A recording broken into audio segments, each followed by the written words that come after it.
The rain hammered against our living room window like accusations I couldn't yet understand. My wife Jennifer stood by the fireplace, her arms crossed, her expression carved from ice. Our daughter Emma, our daughter I had always believed, played upstairs, oblivious to the earthquake about to split our world in two. She needs her real father, Marcus. 5 words. That's all it took to detonate 15 years of my life. I sat frozen on the couch, my coffee cup suspended halfway to my lips. The ceramic felt suddenly foreign in my hand, as if I'd forgotten how to perform this simple human action. What did you just say? Jennifer's jaw tightened. She wouldn't look at me. Emma deserves to know Hiroshi. She deserves to have a relationship with her biological father. The cup slipped from my fingers, shattering against the hardwood floor. Brown liquid spread across the boards, like the truth seeping into every corner of my existence. 13 years. I had raised Emma for 13 years. I had walked her to her first day of kindergarten. I had stayed up all night when she had pneumonia at age 7. I had taught her to ride a bike, had bandaged her scraped knees, had read her bedtime stories until my voice went hoarse, and I wasn't her father. Hiroshi, I repeated, the name tasting like copper in my mouth. The colleague you worked with in Tokyo before we met. Before I knew I was pregnant, Jennifer corrected, as if this technicality mattered. I didn't lie to you, Marcus. I genuinely didn't know until recently. Recently. My voice sounded distant, like it belonged to someone else. How recently? She finally met my eyes, and I saw something there I'd never seen before. Not guilt, not remorse, but impatience. Annoyance that I was making this difficult. Does it matter? The point is, Emma has a right to know her heritage. Hiroshi is a successful businessman in Osaka now. He can provide opportunities for her that I what? I stood, my hands shaking. That I can't. I'm a history professor, Jennifer. I've provided a good life for both of you. A comfortable life, she said, her tone dismissive. But Hiroshi can give her connections, culture, opportunities in Japan. He's agreed to sponsor her for a study abroad program next year. He wants to be involved. The room tilted. You've been talking to him, planning Emma's future. Without me. You're being dramatic. Jennifer walked to the window, presenting me with her back. This isn't about replacing you. Emma will always love you, but she needs to know where she comes from. Her Japanese heritage is important. My mind raced through the past months, cataloguing the signs I'd been too blind to see. Jennifer's renewed interest in her old photos from Tokyo. The Japanese language apps on her phone she'd claimed were just for fun. The way she'd been encouraging Emma to learn about Japanese culture, to watch anime, to express interest in visiting Japan. She'd been preparing our daughter, grooming her for this moment. When were you going to tell me? I asked quietly. I'm telling you now. No. When were you going to tell me that Emma isn't my biological daughter?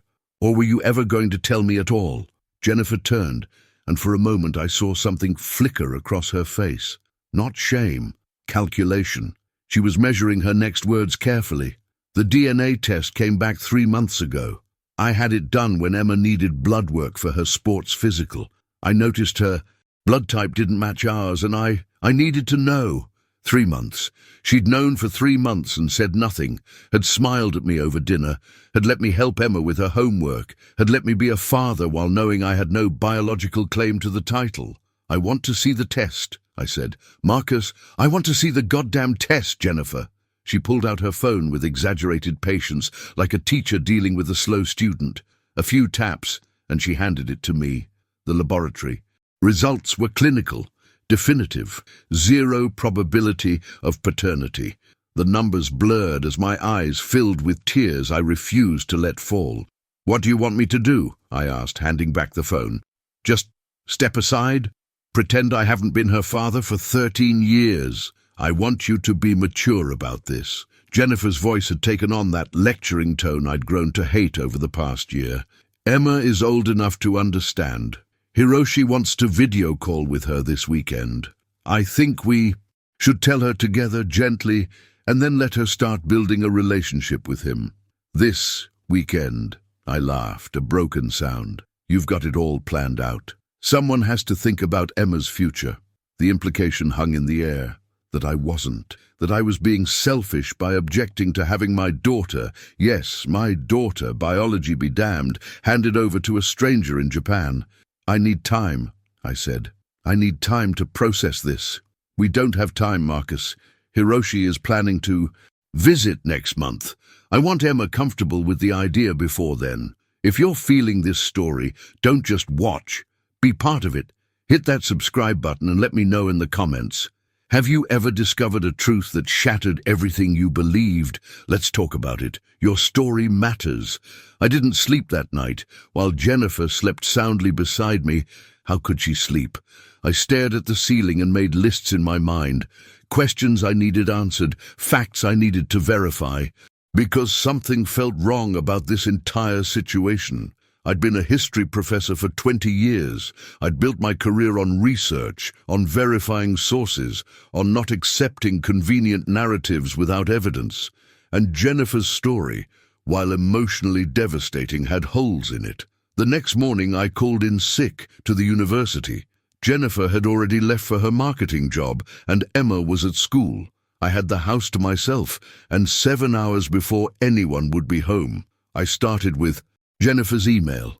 I wasn't proud of it, but I justified it easily enough. If she'd been planning my daughter's future without me, I had a right to know the full scope of what was happening. Her password was Emma's birthday, a fact that now felt like a cruel irony. The emails to Hiroshi went back 6 months, not 3. I sat at her desk, coffee growing cold beside me, reading through months of correspondence. The early emails were tentative, reconnecting old colleagues, but they quickly became something else. Jennifer wasn't just informing Hiroshi about Emma, she was asking him for money. Emma's private school tuition is expensive. If you want to be part of her life, perhaps you could contribute. The study abroad program I mentioned costs $15,000. As her biological father, I thought you'd want to help provide this opportunity. I've been thinking about moving to a larger house, somewhere Emma could have her own space. With your support, this could be possible sooner. My hands trembled as I scrolled through Hiroshi's responses. He'd been cautious at first, asking for proof. Jennifer had sent him photos of Emma, highlighting her dark hair, her almond-shaped eyes, features that could have come from Jennifer's own Japanese-American heritage just as easily as from Hiroshi. But there was no DNA test sent to him, no proof beyond Jennifer's word and carefully selected photographs. I opened a new browser window and searched for Hiroshi Tanaka in Osaka. The man Jennifer, described as a successful businessman, was actually the heir to Tanaka Industries, a manufacturing empire worth billions. His social media showed a lonely widower in his 50s who'd never had children. The perfect mark. My phone rang. Unknown number. I almost didn't answer, but something made me pick up. Mr. Marcus Webb? The voice was male, professional, with a slight accent I couldn't place. Speaking. My name is Detective Chen. I'm calling from the SFPD Fraud Division. We've been investigating a series of paternity extortion cases, and your wife's name has come up in our inquiry. Do you have a few minutes to talk? The floor dropped out from under me. Detective Sarah Chen sat across from me in a coffee shop 3 blocks from my house, her badge displayed on the table between us. She was younger than I'd expected, maybe early 30s, with sharp eyes that missed nothing. How long have you been investigating Jennifer? I asked. 6 weeks. We became aware of her activities when another victim filed a complaint. A businessman in Singapore she contacted using the same pattern. Claims she had his child during a brief relationship years ago, requests money for the child's care, provides photos but no DNA evidence. I felt sick. How many? That we know of, 4 men in 3 countries over the past 8 months. The amounts range from $10,000 to $50,000. She's been careful, never asking for enough to trigger serious legal action, always framing it as child support rather than extortion. But Emma is real, she exists. Yes, and that's what makes this particularly insidious. Detective Chen pulled out a tablet, showing me photos of documents. Emma's birth certificate lists you as the father. Hospital records from 13 years ago confirm you were present at the birth. Jennifer told you Emma was yours, and you had no reason to doubt it. Until 3 months ago. Except the DNA test she showed you? Detective Chen pulled up another image. We obtained the actual results from that laboratory. The test she had done showed you are Emma's biological father. The document she showed you on her phone was fabricated. The coffee shop sounds faded to white noise. What? Jennifer created a fake DNA test result to make you believe Emma wasn't yours. We believe she intended to use your emotional vulnerability to manipulate you into accepting Hiroshi's presence in Emma's life, which would make her ongoing fraud seem more legitimate. A grieving, non-biological father stepping aside for the real father is a compelling story. I couldn't breathe. Emma is mine? Biologically, yes. We confirmed it through the original test results. Detective Chen's expression softened. But Mr. Webb, whether she's biologically yours or not, you've been her father for 13 years. That's what matters. Why are you telling me this? Why not just arrest Jennifer? We wanted to give you a choice. She slid a business card across the table. We have enough evidence to arrest her for fraud and identity manipulation, but we're also aware that you have a 13-year-old daughter who will be affected by whatever happens next. We wanted you to know the truth before deciding how to proceed. I stared at the card. What would you do if it were your family? Detective Chen was quiet for a long moment. I'd protect my child first, and then I'd make sure the person who tried to destroy my family faced consequences. I went home and did something I'd never done before. I lied to my daughter.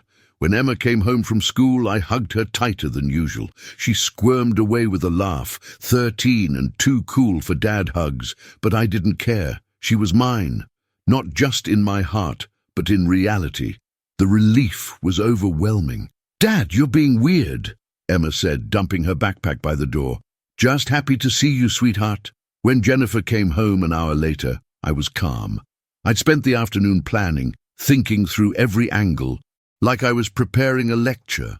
I'd built my career on presenting historical narratives in compelling ways. Now, I needed to do the same with my own life. Did you think about what we discussed? Jennifer asked, setting down her briefcase. Her tone was casual, as if we'd been discussing vacation plans rather than destroying our family. I did, I said. You're right. Emma deserves to know her heritage.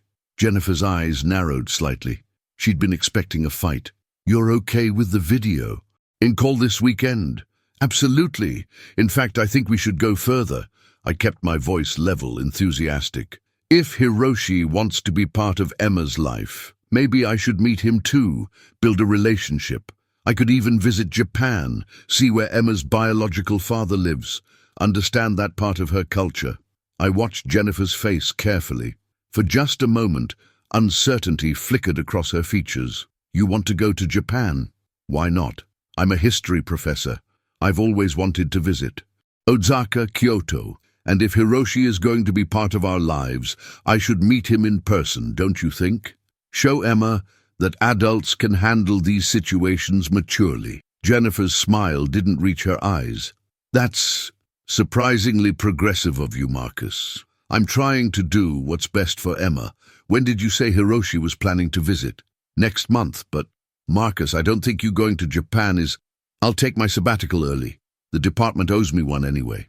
I could go next week, spend a few weeks there, really immerse myself in the culture.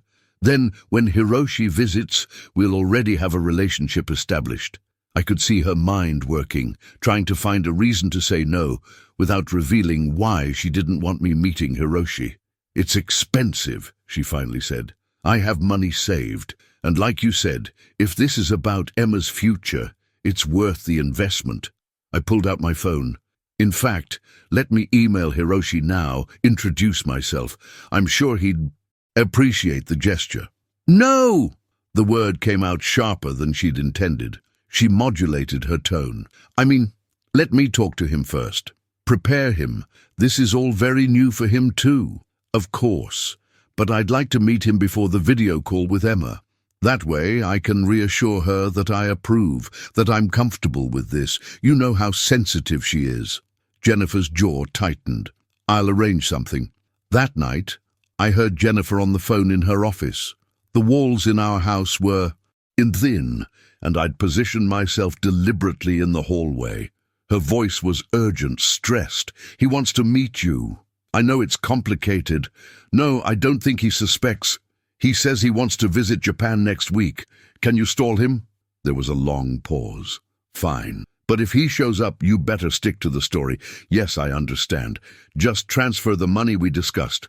Once I have it, I'll handle Marcus. I'd heard enough. The flight to Osaka took 14 hours. I had plenty of time to think, to plan, to imagine a dozen different scenarios of how this could unfold. Detective Chen had provided me with Hiroshi Tanaka's actual contact information, not the email address Jennifer had been using, but his corporate office number.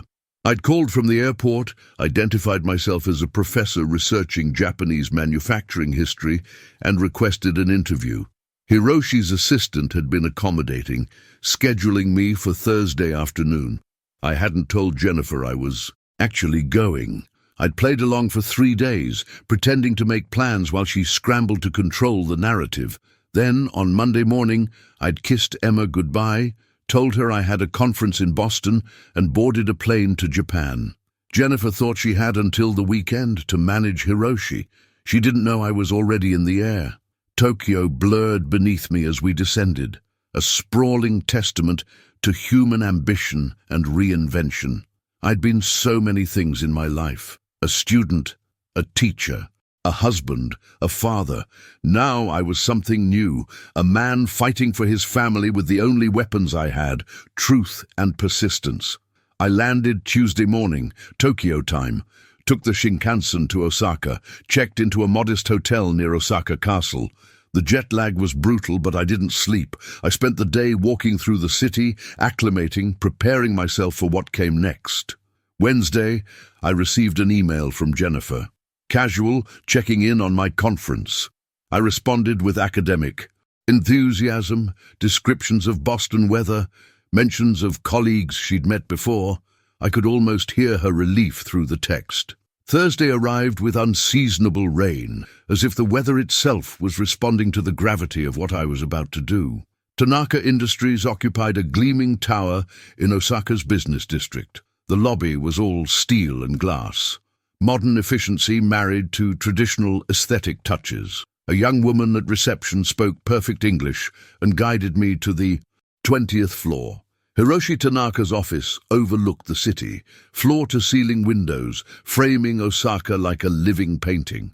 The man himself was smaller than I'd imagined, late 50s, with graying hair and the careful posture of someone who'd spent decades in boardrooms.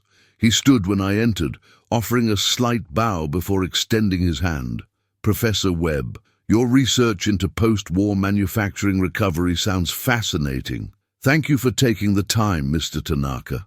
We settled into leather chairs. His assistant brought tea. The ritual of it gave me time to study him, his kind eyes, his wedding ring worn despite being widowed, the photos on his desk of a woman who must have been his late wife. "Before we begin," I said carefully, "I should confess that I haven't been entirely honest about the purpose of my visit." Hiroshi's expression didn't change, but I saw his shoulders tense slightly. "Oh? My name is Marcus Webb, and I'm married to Jennifer Webb. I believe you've been in contact with her." The teacup froze halfway to Hiroshi's lips. He set it down carefully. "I see. We're at the turning point. The confrontation is about to happen, and nothing will ever be the same. If you're hooked on this story, hit that like button and drop a comment. What would you do in Marcus's position? And don't forget to subscribe for more dramatic stories that'll keep you up at night." Hiroshi Tanaka listened without interruption as I laid out everything. Jennifer's claims, the fake DNA test, the emails requesting money, Detective Chen's investigation. I showed him screenshots, documents, evidence I'd compiled during the flight. When I finished, the rain had intensified. drumming against the windows like an accusation. "I have never met your wife," Hiroshi said quietly. "I have never been contacted by anyone named Jennifer Webb."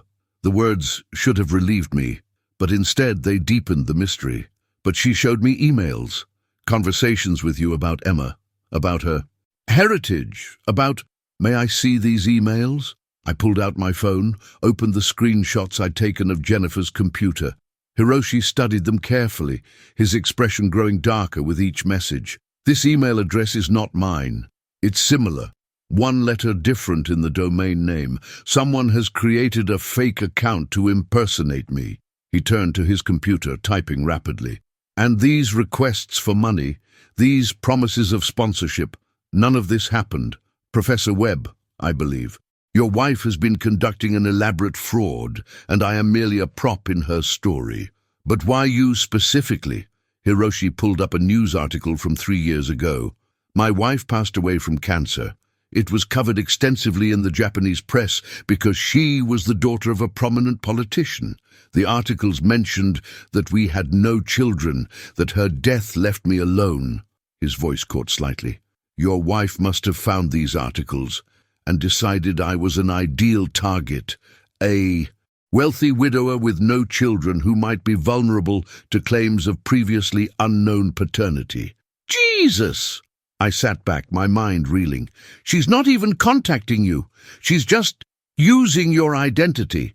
"It's more sophisticated than simple fraud," Hiroshi said, his tone turning analytical. "She's created a complete parallel narrative. She communicates with you about me, creates false evidence of our communication, and keeps us from ever actually meeting.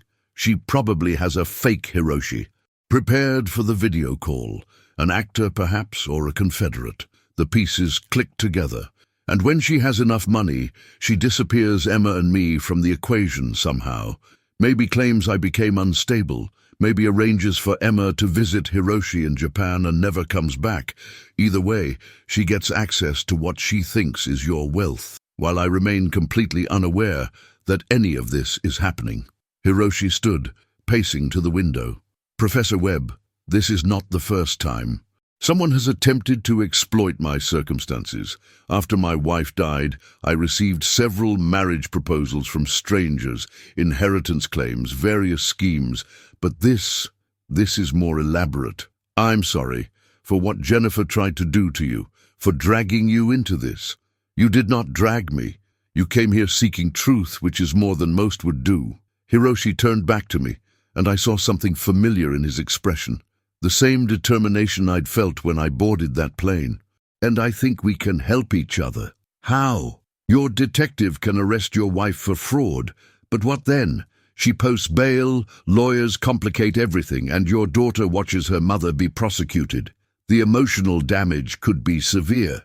Hiroshi pulled out his phone. "I have resources, connections, and more importantly, I have a personal interest in seeing this type of manipulation stopped. What if we gave your wife exactly what she thinks she wants?" I listened as Hiroshi outlined his plan, and with each detail, I felt something cold and hard settle in my chest. This wasn't just about protecting Emma anymore. This was about making sure Jennifer understood exactly what she'd tried to destroy. The video call was scheduled for Saturday afternoon. Jennifer had been meticulous in her preparation, coaching Emma on what to expect, telling her about the wonderful man who was her biological father, painting a picture of opportunities and adventures in Japan. I'd returned from my conference on Friday night, playing the role of the accommodating soon-to-be ex-father perfectly. I praised Jennifer's handling of the situation. I told Emma I was happy she'd have a chance to explore her heritage. I was so understanding, so mature about the whole thing, that I could see Jennifer's suspicion warring with her relief. Saturday arrived cold and clear. Emma was nervous. I could see it in the way she kept adjusting her hair, checking her reflection. At 13, she was old enough to understand that this was important, but too young to grasp the full implications of what Jennifer claimed was happening. "It'll be fine, sweetheart," I told her, hugging her close. "Mr. Tanaka is a good man." Jennifer shot me a sharp look at the name, but I just smiled blandly. In her mind, I shouldn't know Hiroshi's last name. We'd only ever discussed him as Hiroshi, but she couldn't call me out without revealing her own deception. We gathered in the living room, laptop positioned on the coffee table. Jennifer's hands shook slightly as she typed in the video call credentials. Not Zoom or Skype, I noticed, but some obscure platform I'd never heard of. Another red flag I'd been too trusting to notice before. The screen connected, and there he was, Hiroshi Tanaka in his Osaka office, the city skyline visible behind him. Emma leaned forward, curious. Jennifer's breathing quickened beside me. "Good morning," Hiroshi said in perfect English, his voice warm. "Or rather, good evening. For you. Thank you for arranging this call, Jennifer." "Of course," Jennifer said, her voice bright but strained. "Hiroshi, this is Emma. Emma, this is Hiroshi Tanaka." "Hello, Emma," Hiroshi said gently. "Your mother has told me so much about you." Emma waved shyly. "Hi, and you must be Marcus," Hiroshi continued, his eyes meeting mine through the screen. "Jennifer's husband." "That's right," I said calmly. "It's good to finally meet you, Hiroshi. Thank you for wanting to be part of Emma's life." Jennifer's head snapped toward me. Something in my tone had alerted her, some note of certainty that shouldn't have been there, but she couldn't say anything, not with Emma sitting between us. "Actually," Hiroshi said, his expression growing serious, "I need to address something before we continue. Jennifer, when exactly did we meet? You've told Emma and Marcus that I'm her biological father, but I'm afraid I don't recall our relationship." The color drained from Jennifer's face. "What are you talking about? We worked together in Tokyo. I have never worked in Tokyo," Hiroshi interrupted.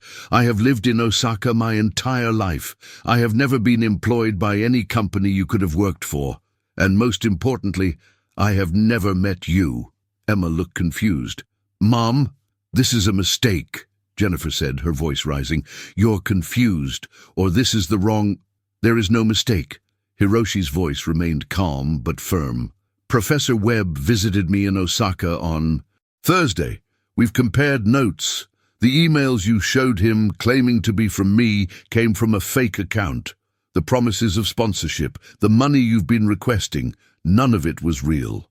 I am not Emma's biological father. I am not a man who abandoned his child.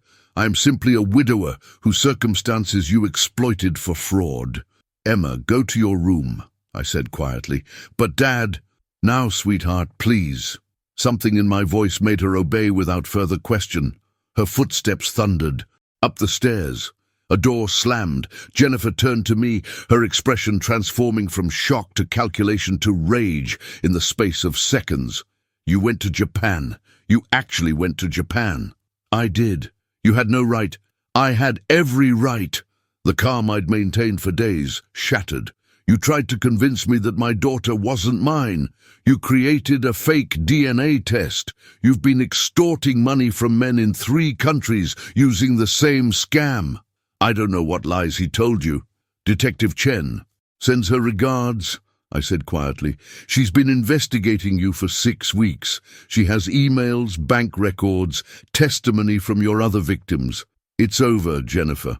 The fight went out of her like air from a punctured tire. She sank onto the couch, her face in her hands. For a moment I almost felt sorry for her.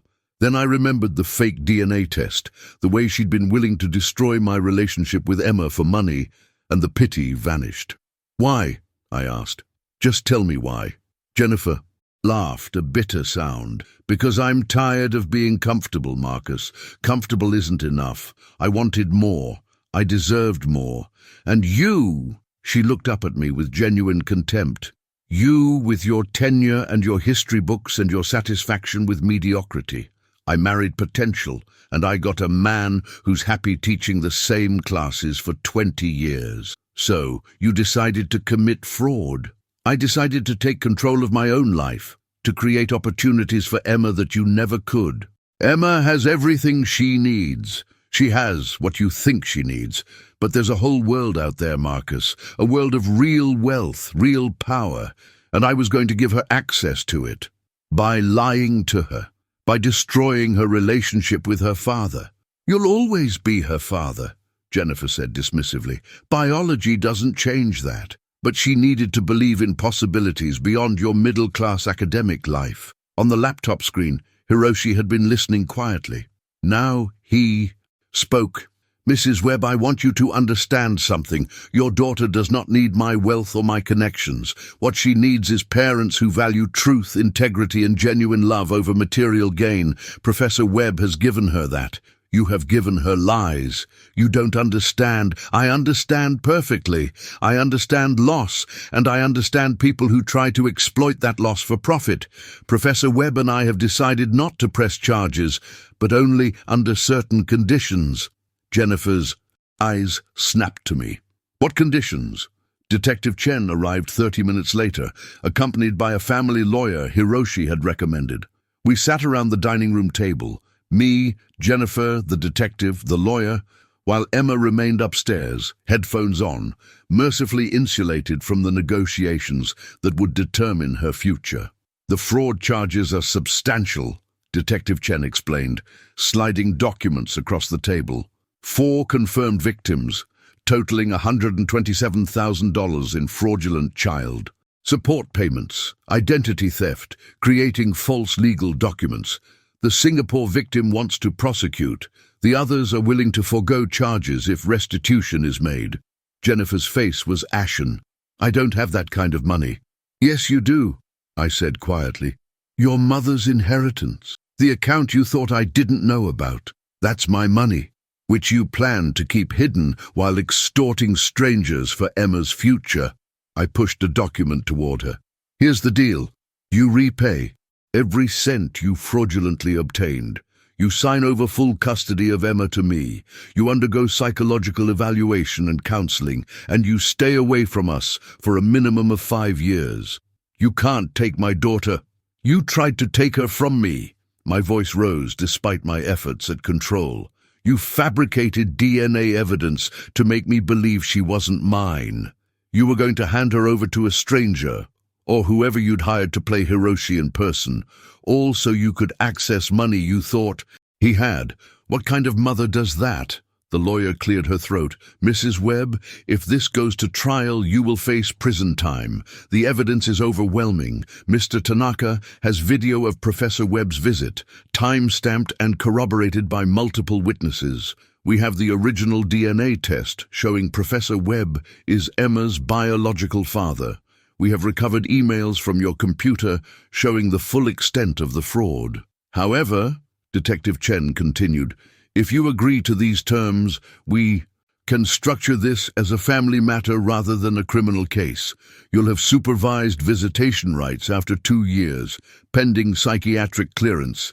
You'll avoid a criminal record, and Emma will be protected from having to testify against her mother. Jennifer's hands shook as she reached for the documents.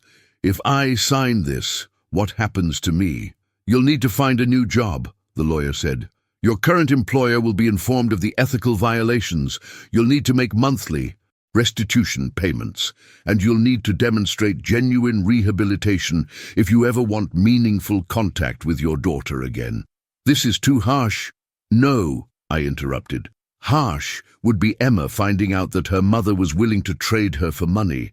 Harsh would be you in prison while she visits on weekends. This is mercy, Jennifer. It's more mercy than you showed me, or Emma, or any of the men you defrauded. Jennifer looked at me with something between hatred and desperation. I loved you once. I don't think you did. I think you loved the idea of me, the stable professor, the good father figure, the respectable life. But the moment you wanted something more, you were willing to destroy everything. That's not love. She signed the papers with shaking hands. Each signature felt like a door closing, a chapter ending. When she finished, Detective Chen collected the documents, and the lawyer began outlining the next steps. You have 1 week to move out, I said to Jennifer. I'll arrange for a hotel.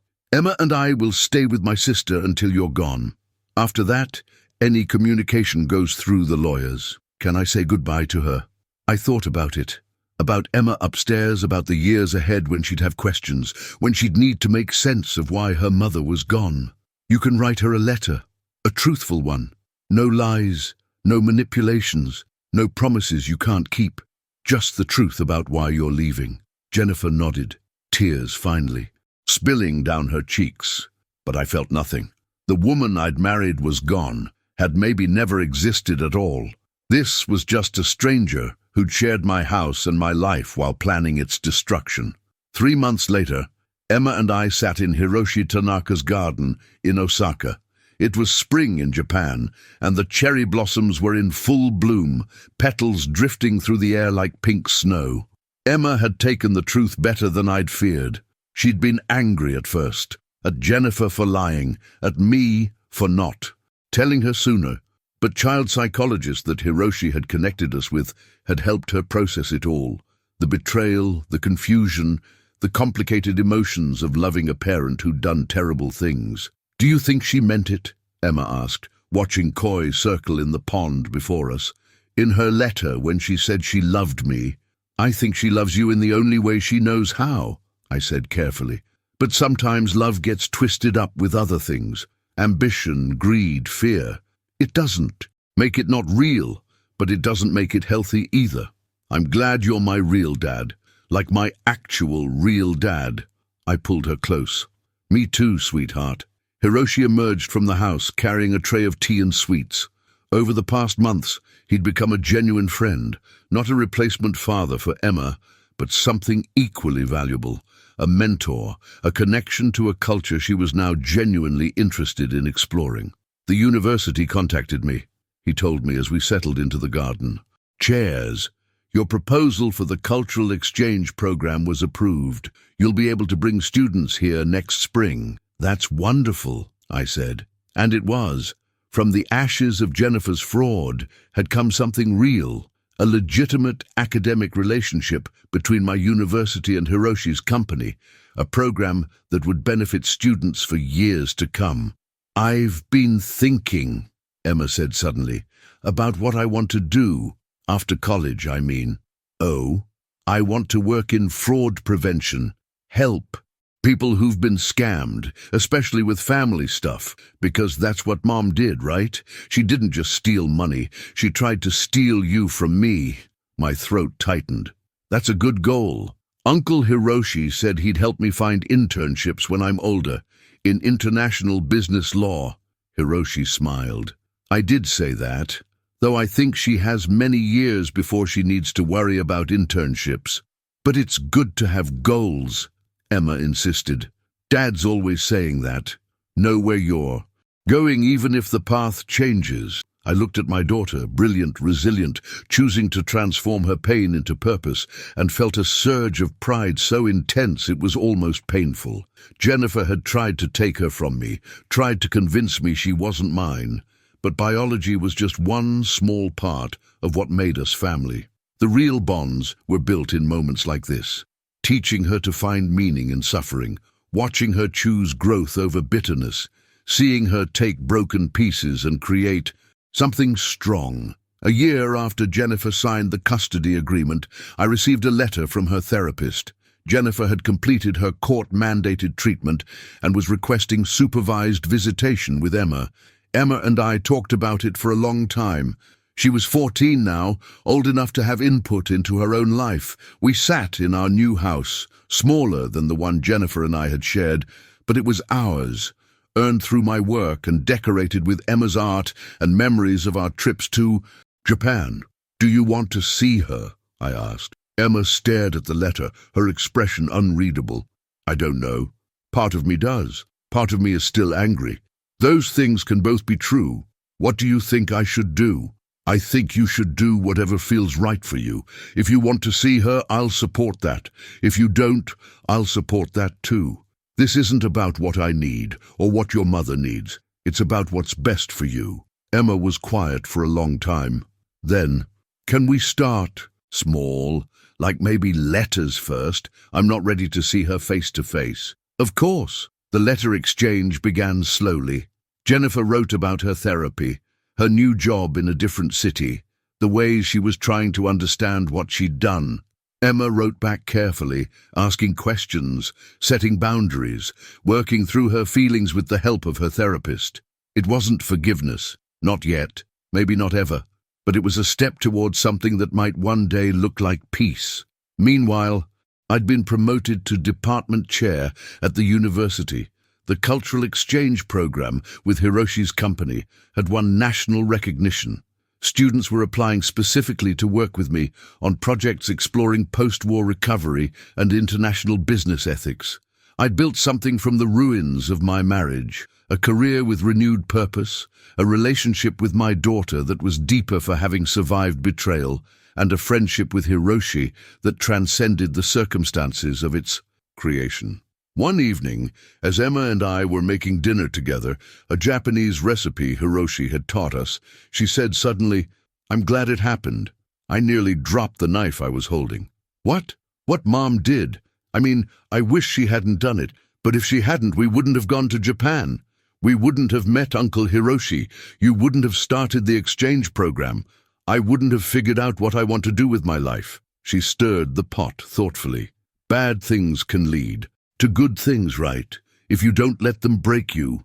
That's very wise. I learned it from you. You could have been bitter.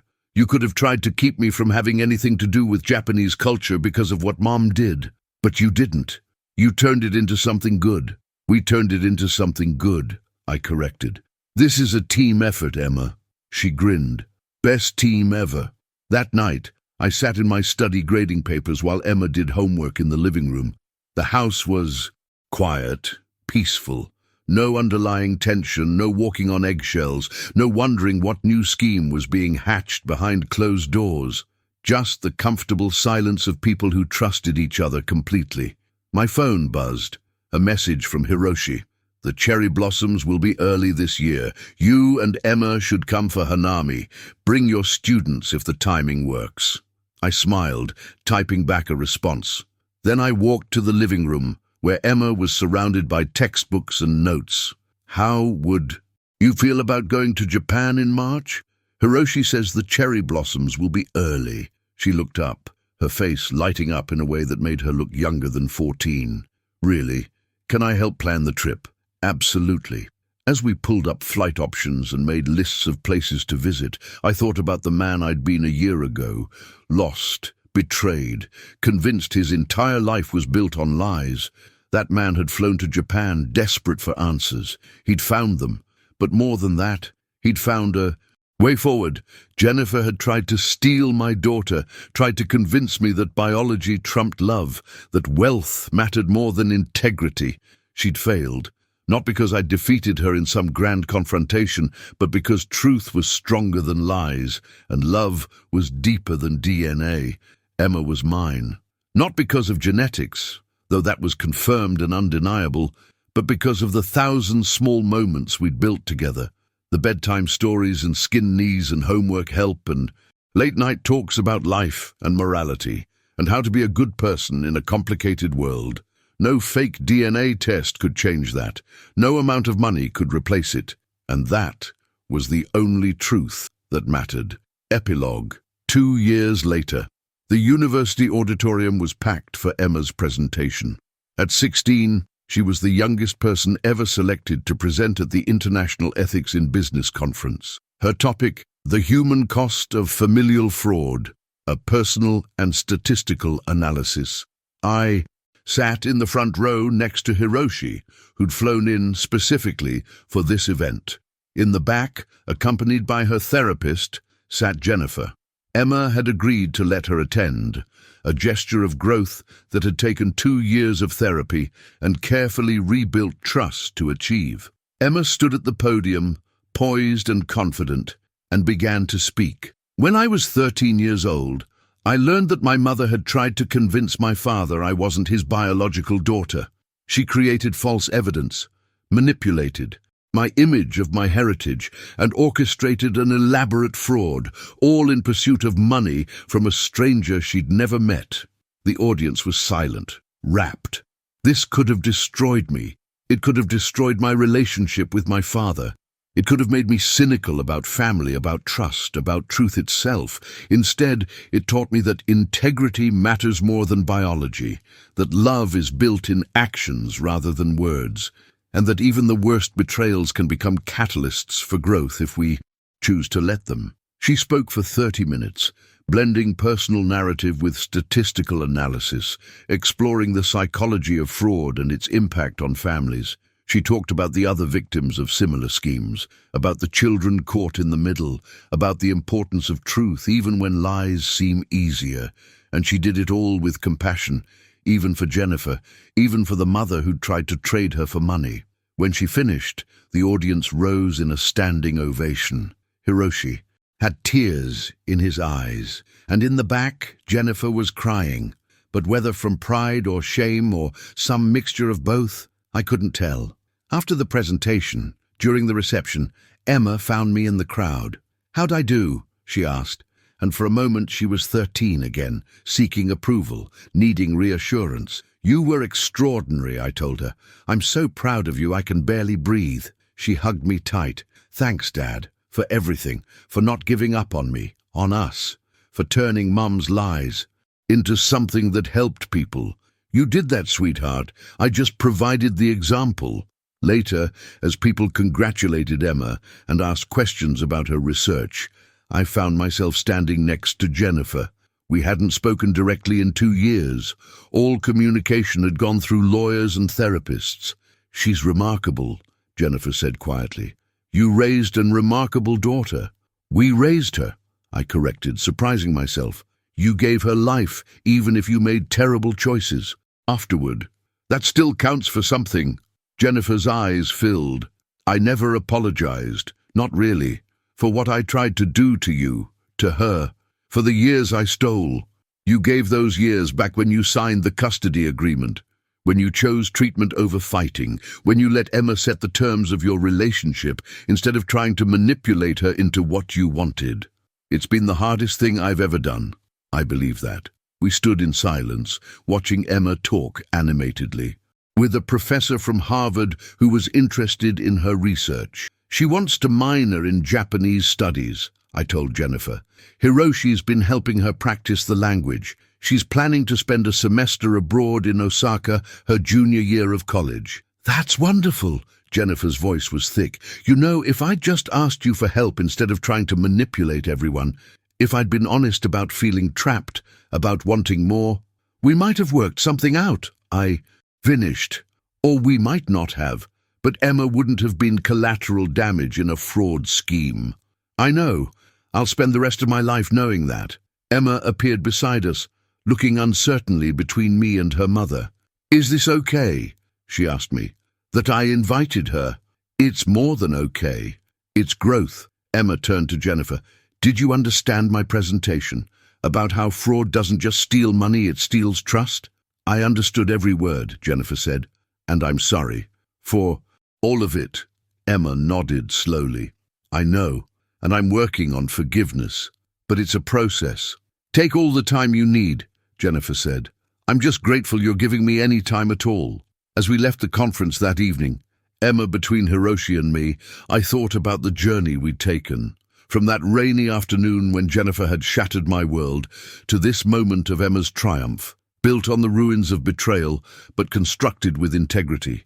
We'd taken Jennifer's lies and transformed them into truth, her manipulation into Emma's crusade for justice, her attempt to steal a daughter into an opportunity that made that daughter stronger, not because forgiveness came easily, not because trauma didn't leave scars, but because we'd chosen every day to build something better from the broken pieces. Emma was mine, she always had been. And nothing, not fake DNA tests, not elaborate schemes, not even Jennifer's eventual participation in her life, could change that. Fundamental truth: we were family, not because biology dictated it, not because circumstance forced it, but because we chose it, every single day. And that choice was worth more than all the money Jennifer had tried to steal, more valuable than any opportunity she'd thought she was chasing. It was everything. Thank you for staying with Marcus and Emma through their journey from betrayal to triumph. This story reminds us that family is built on truth, integrity, and the courage to face difficult realities. Our relationships are defined not by blood alone, but by the choices we make to love, protect, and support each other, even when it would be easier to walk away. If this story moved you, please hit that like button and subscribe to the channel. Your support helps me create more powerful narratives that explore the complexities of family, trust, and redemption. And I want to hear from you. Have you ever faced a moment where truth felt more important than comfort? What would you have done? In Marcus's position, share your thoughts in the comments below. Remember, the strongest families aren't built on perfection. They're built on people who refuse to let lies define their love. Until next time, take care of yourself and the people who matter most. Sometimes the greatest victory isn't winning the fight. It's refusing to let betrayal destroy what's truly important.